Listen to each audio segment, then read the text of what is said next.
Ini menjadi problem karena Ducati selalu mengatakan, waduh, bukan persoalan tidak suka sirkuitnya, tapi ini demanding buat fisik. Kemarin ingat gak waktu kita lagi siaran? Iya. Terus Mas Joni bilang kan, karena aku nanya sama Mas Joni, emang sampai seberapa banyak sih top speed yang diinginkan sama Fabio Quartararo? Iya. Sesignifikan apa sebetulnya yang diminta sama Betul. Quartararo?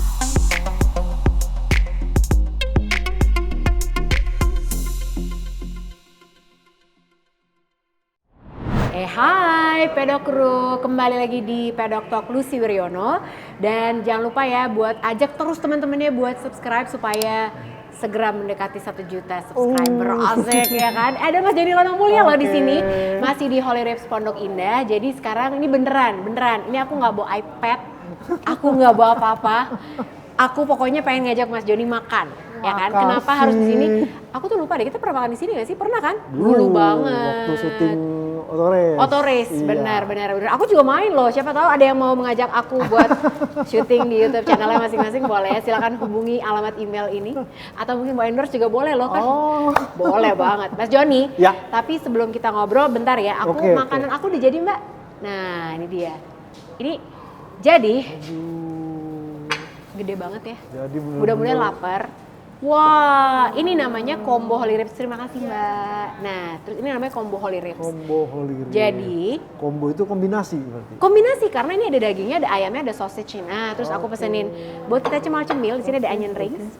Terus di sini ada kentangnya segala macam. Nah, jadi ini ada fun fact. Tahu nggak Mas Joni? Makasih ya Mbak. Fun fact. Fun fact-nya adalah, tahu nggak sih pedokru kalau misalnya daging yang menempel sama tulang kayak gini nih, itu rasanya tuh paling enak. Tahu nggak?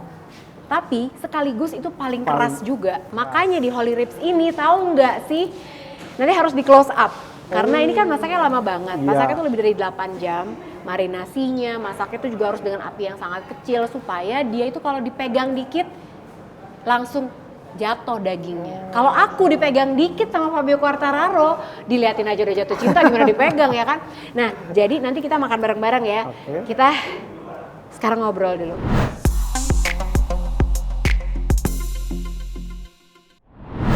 Nah, sekarang makanannya udah datang.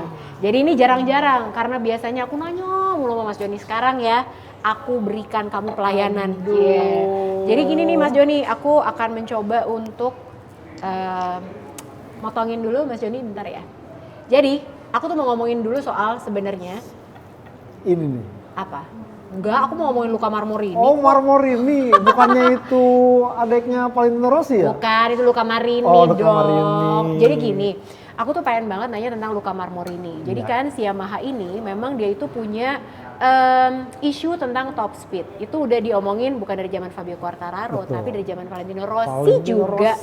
Udah bilang kayak gitu. Iya. Nah, terus Mas Joni, sebenarnya silakan Mas Joni sambil dicobain. Terima kasih. Jadi sebenarnya Yamaha ini akhirnya berhasil memperpanjang kontraknya Fabio Quartararo dan mengabulkan permintaannya dia untuk top speed. Tapi mereka butuh bantuan dari Luca Marmorini kan? Setuju. Nah, sebenarnya yang aku pengen tanya adalah cobain dulu deh. Coba. Bukan aku yang masak sih sebenarnya. Mantap. Bener-bener lembut. Iya dong, Langsung mantap. lumer di mulut. Gitulah, ya kan? Ini jadi ngebahas MotoGP apa mau ngebahas makanan nih? Loh, makan tuh kalau harus kenyang, habis itu baru bisa ngomongin MotoGP gitu. Enggak Jeng, kalau orang Indonesia tuh Oh ya lupa ya, ngantuk. lapar galak, kenyang diem. Susah ya, udah kalau gitu Gitu. jangan ya.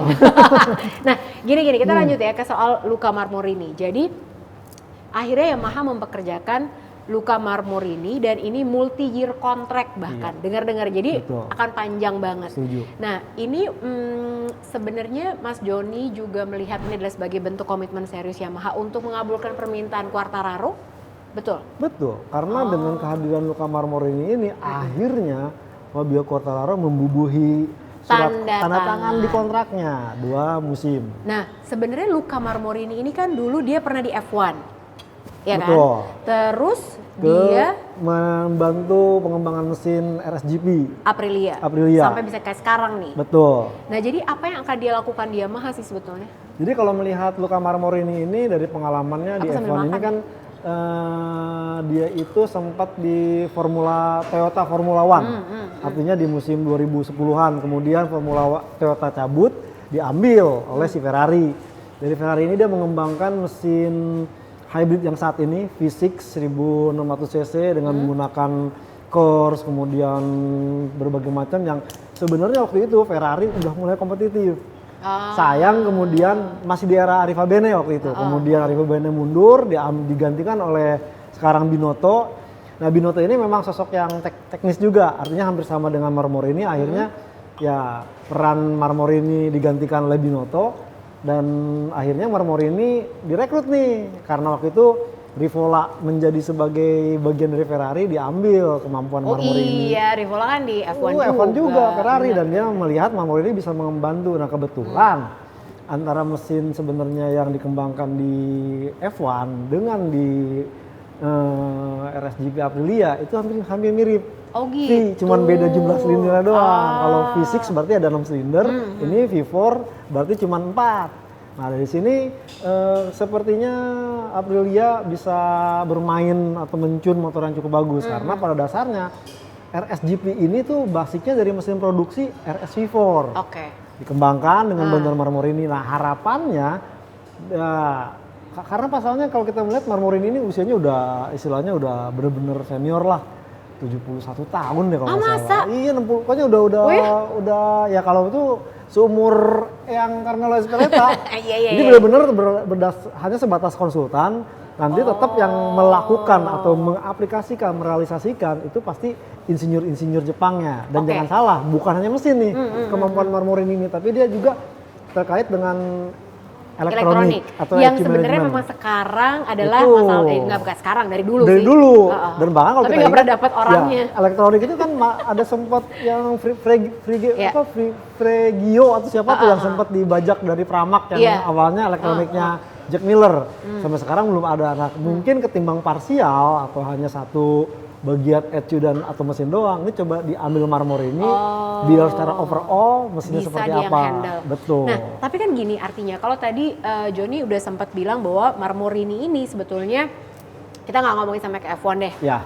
Aprilia aja gitu kan, RSGP ini kan V4. Sementara Yamaha ini adalah inline 4. Dan dia akan menjadi satu-satunya pabrikan yang inline 4 di musim depan karena Suzuki udah nggak ada.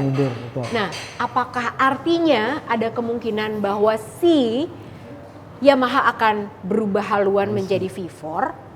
Karena gini, kalau menurut aku nih ya, orang dia nambah top speed aja karena banyak gini. Wah, berarti Yamaha banyak yang bilang soalnya Yamaha nih kayaknya akan ngerubah sistemnya menjadi V4. Betul. Karena kan top speed lah segala macam, berarti udah pasti mengarah ke situ. Siapa tahu dia akan berubah haluan. Tapi kalau buat aku pribadi, dia aja sekarang nambah top speed tuh lama banget sampai akhirnya dia baru hire Marmorini Februari kemarin.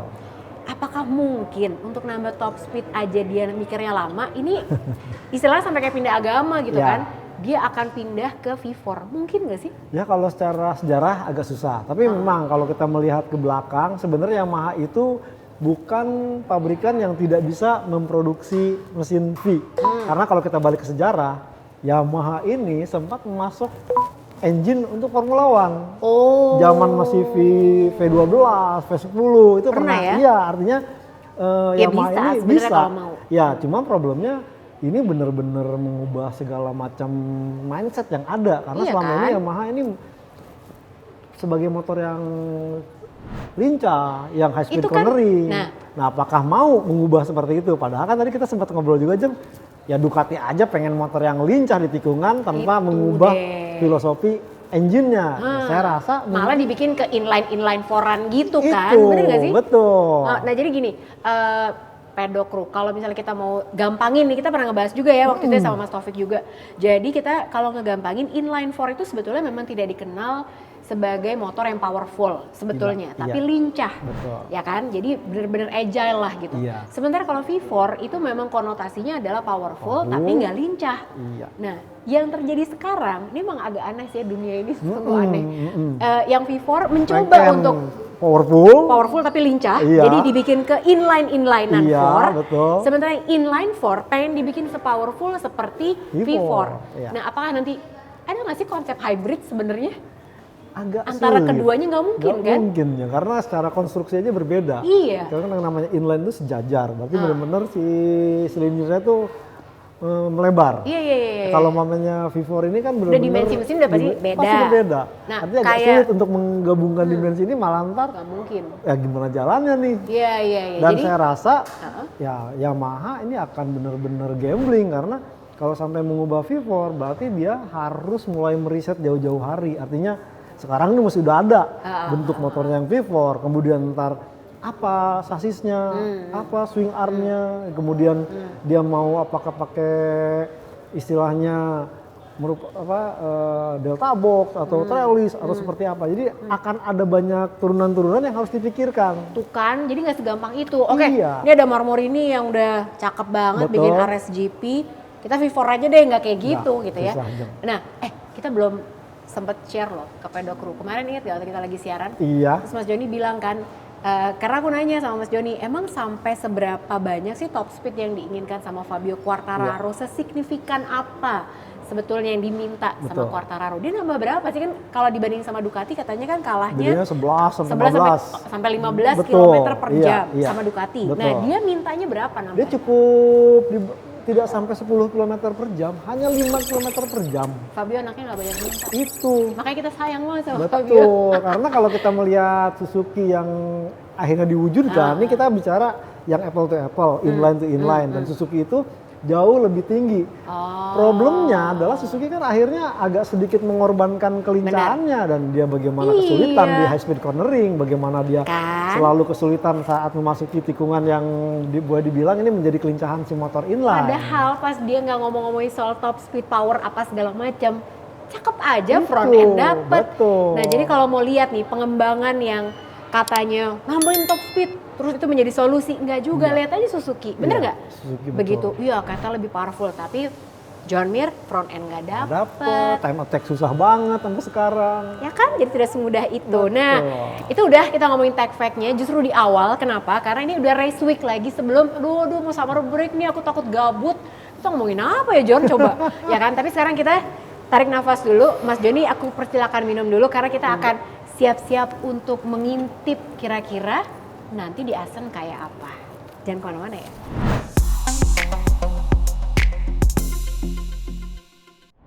Sekarang kita mau siap-siap, ini adalah race terakhir sebelum summer break. Iya. Habis itu kita libur. Harusnya tuh ada Kimi Ring nih di Iya, Juli, cuman kan Juli. Kimi Ring di cancel. Jadi Juli ini benar-benar gak ada apa-apa ya. Jadi kita habis Asen ini libur dulu tuh libur sebulan, Iya. ketemu lagi Agustus. Agustus Iya. langsung Silverstone sama Silverstone, lanjut Red Bull Ring. Red Bull Ring. Nah, jadi aku mau ngingetin dulu nih Mas Joni, race-nya weekend ini 26 Juni 2022, tentunya live di Trans 7 lah, udah pasti nontonnya di situ aja, jangan di mana-mana ya. Nggak usah di tempat lain. Panjang sirkuit Asen ini adalah 4,5 km. Terus ini adalah sirkuit yang punya 6 left hand corner dan juga ada 12 kanan. Jadi ini clockwise nih. Benar, clockwise. Terus lebarnya 14 meter, terus longest straight-nya nggak terlalu Nggak terlalu panjang, panjang. cuma 487 meter. Makanya ini sirkuit kesukaannya siapa? Ayang Taro. Nah, ini track Asen ini memang change of direction-nya banyak. Iya, Ya kan? betul. Karena ini awalnya street circuit ya sebenarnya Street ya, circuit. buat Dutch TT kan? Betul, dan bahkan awalnya bisa 6 kilo, dan bahkan kalau kita Iya, ingat, bener. dan Iya, 6 kilo itu panjang banget sampai kita Kenceng banget sampai akhirnya dimodif. Dimodif di tahun 2005-2006, Iya. jadi dari 6 km lebih itu jadi ya sekarang 4,5 km. 4,5, betul. Sirkuit rekornya ini adalah 1 menit 32,869 dibuat oleh Fabio Quartararo. Terus musim lalu yang menang adalah Fabio Quartararo, Maverick Viñales, Joan Mir. Inline 4. Inline 4 semua loh. Terus yang paling banyak menang kalau menurut MotoGP.com ini Iya. adalah Valentino Rossi dengan 3 kali kemenangan. Iya. Marquez ada 2 kali kemenangan, Fabio Quartararo 1 kemenangan. Pole yang paling banyak ini rata sih sebenarnya, Viñales 1, Fabio 1, Marquez 1. Nah, kalau ini ya, kemarin kita juga pas lagi on air sempat ngomong juga nih Pedok Crew. Ini mah udahlah, kita nggak usah bikin prediksi. Udah pasti aku akan pakai topi Inces. Pasti yang menang adalah Fabio Quartararo. Iya. Aku nggak usah nanya Mas Joni, tapi bener nggak sih ini tuh track yang in favor of Yamaha, terutama Fabio Quartararo sih. Jadi agak sedikit jelaskan dulu nih, kok pasti ada nanya, loh Valentino Rossi yang dari 2002 cuman 3 kali. Ini karena emang tadi disebutkan sempat ada pergantian sirkuit dari 6 menjadi 4. Nah, hitungannya tuh beda. Betul. Jadi jangan dilihat dari Asen dari 2002 karena Asen 2022 dari 2002 sampai itu masih yang panjang. Nah, benar kata Jeng Lucy kalau kita melihat bahwa kondisi sirkuit Asen yang sudah dimodifikasi ini bayangkan 4 km sekian, tikungannya sampai 18. Artinya benar-benar ini menuntut kondisi sirkuit yang benar-benar banyak pergantian istilahnya direction dari si motornya. Nah, ini menjadi salah satu kelebihan motor inline karena motor inline dengan kondisi change direction ini pasti pembalap akan mikir-mikir, nggak mungkin ngegas terus karena kan dikit-dikit akan sedikit ditahan, dikit-dikit akan sedikit ditahan, tetapi malah menuntut dari kelebihan kelincahan si motornya tadi. Nah, itu sebabnya dari hasil kemarin pun sudah terperikan bahwa 1, 2, 3 adalah motor inline. Jadi tidak salah kalau mamanya tadi Jeng Lucy bilang, ini sih Fabio Quartararo. Karena kalau kita melihat Yamaha yang lain atau Suzuki mungkin masih bisa tuh Suzuki antara Joan Mir, cuma Joan Mir ini masih ada masalah. Alex ya kemarin harus absen karena ya cedera pergelangan kirinya. Ini juga akan menuntut bener-bener demanding buat si Alex Rins karena perubahannya jauh lebih banyak, 18 tikungan. Iya benar. Tapi kalau misalnya Aprilia gitu kan, kemarin kita lihat dia udah dengan fairing baru, aerobody yang baru ini. Yang baru, betul. Dia kan katanya lebih agile juga nih gitu. Menurut Johnny masih punya kans nggak nih? V4 soalnya kan. Kalau tadi Johnny bilang, ya kan semuanya inline 4, kayaknya udah berjaya lah di sini gitu. Jadi problem dari yang tadi sempat dibahas soal konstruksi mesin, ini kan agak berat. Di geometrisasinya agak susah. Nah, ini pada saat ini menjadi problem karena Ducati selalu mengatakan, waduh, bukan persoalan tidak suka sirkuitnya, tapi ini demanding buat fisik. Jadi harus berapa kali tuh? 18 kiri kanan, ada 18, ini ada beberapa puluh lap, berarti bener-bener si body diajak. Iya sih. Ya, soalnya tadinya aku goyang kiri, goyang kanan gitu, Jeng. Karena ini lebih teknikal daripada Sachsenring kemarin. Betul. Kalau Sachsenring kan tidak menyulitkan karena banyak kirinya. Otomatis pembalap masih bisa istilahnya mengkompensasi. Ini enggak. Ke kiri, ke kanan, ke kiri, stop, belok kiri kanan, kiri kanan, kiri kanan. Dan bahkan yang paling akan menjadi krusial nanti kan di chicane terakhir. Yang kita sempat insiden Rossi dan Marc Marquez yang dulu belum ada Vince Stewart. Kalau udah ada Vince Stewart MotoGP, pasti Rossi kena penalti. Wah, ini ya kalau soal Vince Stewart sih mesti kita bahas satu episode sendiri sih. Karena sebenarnya aku juga penasaran tuh gitu tentang wasitnya. Ya kan, regulasi kalau misalnya ini siapa sih yang nentuin race direction tuh ngapain segala macam. Nanti ya kita bikin ya gitu karena banyak banget yang juga pengen kita bahas itu gitu si Johnny. Nah, terus udah gitu berarti kalau kita bikin prediksi siapa John? Saya melihat Fabio Quartararo. Mungkin Joan Mir bisa. Masa? Saya percaya Joan Mir bisa dan Joan Mir. Joan Mir. Mas Johnny percaya padamu. Terus? Dan ya harapannya sih kalau mamanya Morbidelli bisa bangkit, mungkin saya. Tapi beneran inline 4 semua dong saya ya? Inline 4. Oke, aku ya. Masih tetap inline 4. Masih tetap inline 4. Aku Fabio Quartararo. Aku milih Johan Zarco. Tapi ya Johan Zarco tuh soalnya aneh emang. Jadi dia tuh boleh aja. Ya Ducati emang susah sih di sini belok-belok segala macam. Tapi aku pokoknya bisa. Karena dia tuh lincah banget menurut aku. Romannya tuh. Iya kan? Kagak ada ini.